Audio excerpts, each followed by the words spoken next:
Good morning. It's Simon and Juliet. Good morning. Morning. In beautiful morning here. Yeah. At the Assessico vineyard, looking over our other vineyards and beyond to La Yeah, you can't see. Canigou is over there, but you can't see it today. But you can't see them today. It's a bit hazy. And if I just pause, you can hear the cicadas. Yeah, sound of summer. They've been in full voice for about a week, and we may get dive bombed by a couple of them. Oh, I was the other day on my tractor. Yeah. Starting to bounce off your goggles. Yeah. Yes. So it's the 1st of July. God, already. And we will be harvesting grapes next month. Yeah. And we'll probably be starting here. Well, either here or with the Grenache Brie. So this is this parcel of this collection of vineyards here is where we have our white grape variety. We've got three. Well, let me. You talk to camera. They can just hear you. Okay. We've got three different white grape varieties: Assessico, Grenache Brie, and Bourbelin, and a tiny bit of Grenache Blanc, but so little that sort of gets. And a little bit of Carignan Blanc as well. A tiny bit, enough to really vinify on its own. So we've got three grape varieties. So at the moment, I'm already thinking harvest next month. What's the yield going to be like? How many kilograms are we going to get from each vineyard? What tank are we going to put it in? Do we have enough temperature control?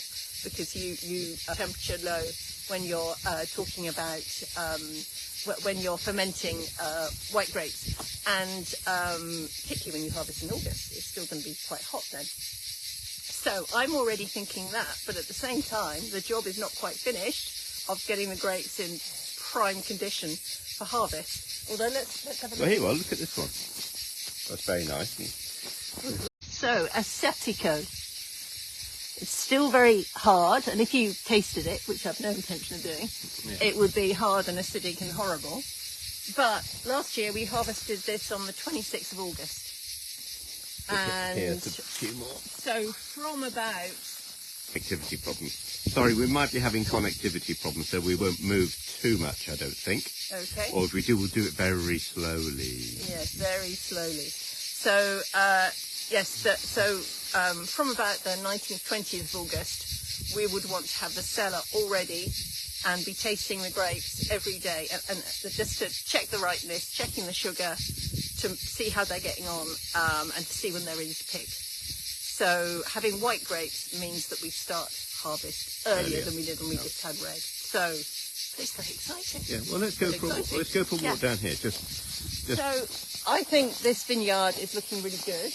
It's just we've got this trellising. It's all very nicely tied up in the trellising. We've trimmed a few of the grapes. There's a nice little section of grapes. Yeah, there's a nice balance between the grapes and the foliage. If you've got too many grapes and not enough leaves, then they won't ripen. But this seems to be nicely balanced. You can see what has been done here. Can I just stop you there, sweetie? Yeah, go on. So you can see that we've started doing a bit of trimming, so that's why it looks nice and neat down here. This is all done by hand, not by machine. But we've got to be a bit careful because I've got the specs on. So here you can see it is still growing. Well, let's see if I can get it there. Yeah, there's the tip. It is still growing, but it's beginning to slow down in different places because we've not had very much rain at all in June. In fact, we had a storm, well, a mini storm. We only had 8 millimetres of rain a couple of days ago. So, but even with 8 millimetres of rain, so the soil is supple, but there's no humidity in the soil. No. So we will have to do a little bit, but you can see there's not too much. We've worked hard on the weeding, and so there's a little bit in between, and between the rows there's very little. So overall, it's looking very nice and neat and tidy. A bit of water would help. There's no fungal disease at all, but you've still got to do a couple more treatments before the end of the month, and then that's it. You stop. Yeah. You don't do any more treatments. You just let the grapes ripen.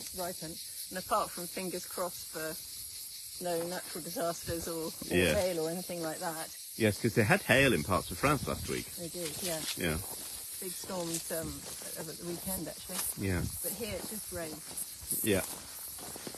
So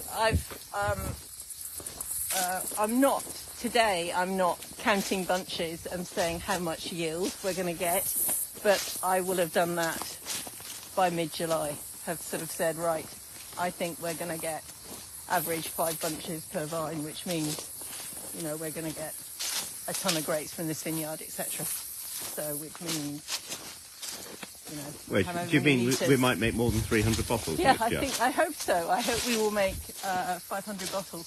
And I would also like to be able to vinify the Acertico and the Bourbelanc, which is the vineyard over there, separately, so I can see what each one gives. This last year, in 2023, we fermented them together because simply we hardly had any Bourbelanc. Yeah. So it didn't make sense to vinify it separately. Just show you variation in vineyards. I mean, the vineyard, you can see it was all very... And this is still healthy. It's just so much slower. And there's no rhyme or reason for this, except possibly just underneath here, because there's possibly because we're right next door to a sort of rocky cliff here. Maybe there's a rock just that is much shallower here that shows you the difference in growth. I mean, they're all growing and they're much nicer than they were last year, but that's just vineyard variation. And yeah, we're not going to be getting a great yeah, crop we won't off be a those crop vines. off that bit, but the rest of it is looking lovely. So, shall we go down to the Grenache Gris vineyard? Yeah. Because we've got some grapes on that this year, which we didn't have that last year. Because they were still young, and so we But they're it's not still bigger looking enough. lovely, isn't it? Yeah. They are looking great. Really, really good, healthy. Yeah. Yeah, no, it all looks And great. a really nice balance of yield as well. Because there's nothing, if there's overcropping. Don't go too far away. Yeah. Oh, no, so that we can hear you. Okay, if there's overcropping, then you might have to cut grapes off, and it's quite depressing to do that. Yeah. So that's the Grenache Gris. So should we just go down and see, Yeah. see how many grapes are on it? It's a small vineyard. Yeah, it's very small. It's only 20. No, it's not even 20 hours, is it? Yeah. It's about 10 hours, and there are 100 hours per hectare.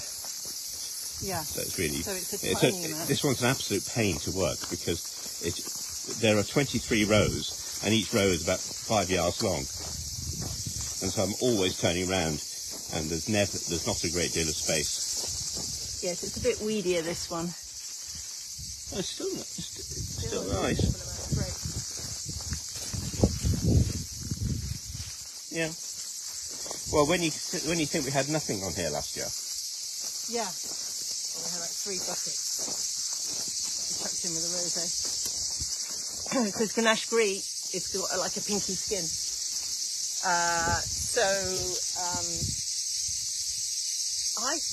I think this might be ripening earlier than the Acertico. We don't know, do we? That's the. Well, when we did the sugar levels on the tiny quantity there was last year, admittedly it was so low that then it ripens earlier. But it was almost, you know, it seemed to be ripening earlier than the Acertico. So we need to keep an eye on this from mid-August. Yeah. But yeah, looking a few branches there, but look at all those leaves. Yes. Look at that. Yeah, this is, well, actually you say what it is. Yeah, well, I think this is phylloxera, which sounds really scary, but it's just on the leaves. It's nice phylloxera. It's a nice phylloxera. It's phylloxera you don't need to be worried about. I mean, just on the leaves, yeah. not on the... We're talking to our specialists, and they say there's nothing you can do about it, and it doesn't do anything apart from look a little bit messy. But interestingly, we had lots of that last year on the Acertico, and this year we have none. I don't know. I've got this theory. My theory is that maybe the plant maybe it gets it a bit like having mumps and measles and things. You get it once and then that's it. I don't know. It's like a vaccine. I think it's sort of. It's like if you got chicken pox. I think you get immunity because there is nothing on the Acertico this year, and that had quite a lot, and there wasn't any here. So, who knows? Who knows? But as it doesn't cause anything negative. Yeah, exactly. It just looks rather unsightly, and as long as it's not on every vine or anything. Yeah. So So yes, I Come a will. bit closer. I will need to assess the crop on this as well, because I don't know. I think I'm a tank short in terms of my temperature control. Okay. Oh gosh, that means we're going tank shopping again. Well, no, I'm not sure if that's in the budget, but we may have to. We've got these portable radiators as well that can cool. Bottles of water that we freeze. Yes, that does work as well. Oh, that's Yeah. very close, Simon. You're getting very close to my face there. Right, this is Bourbelang. This is quite a big vineyard, but there's not a massive yield on here.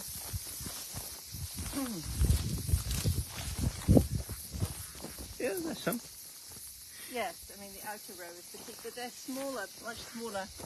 Well, again, they And probably. I think they will be harvested they are harvested later as well. We did harvest them earlier last year because they partly pragmatic. They need to go in with the Assatico, but I think there is enough this year to do it on its own.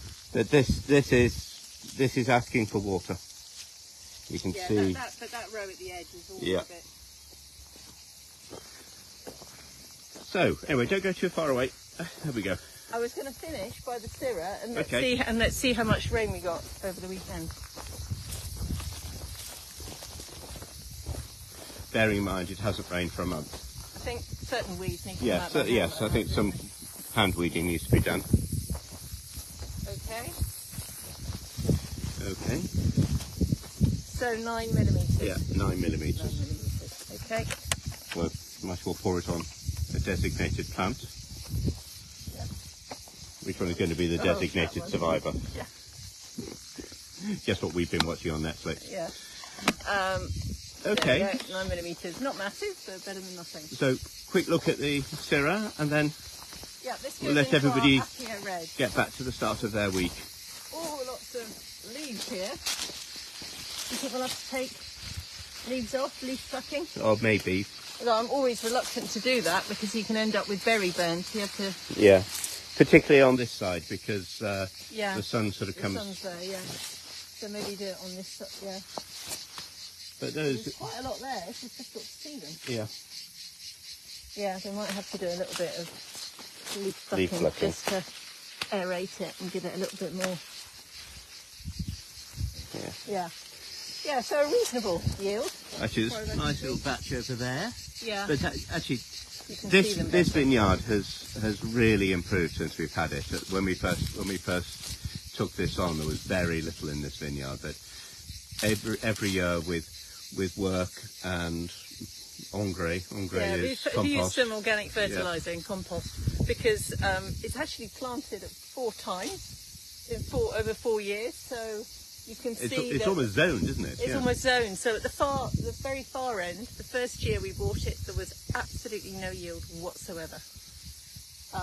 The grapes, that sort of quarter of the vineyard, no yield. And this year, the vines are still not quite as vigorous as here, but they've got that's 5, good 6 crop, fronts, yeah. on each vine. So Anyway, we should let everybody start Yes. their week, start their month. yeah, and so we need to start. Well, Yeah, as you said. Yeah. thinking about harvest, and hopefully we'll get time to have a week off as well. Yeah. Okay. All right. So, Bye. bye.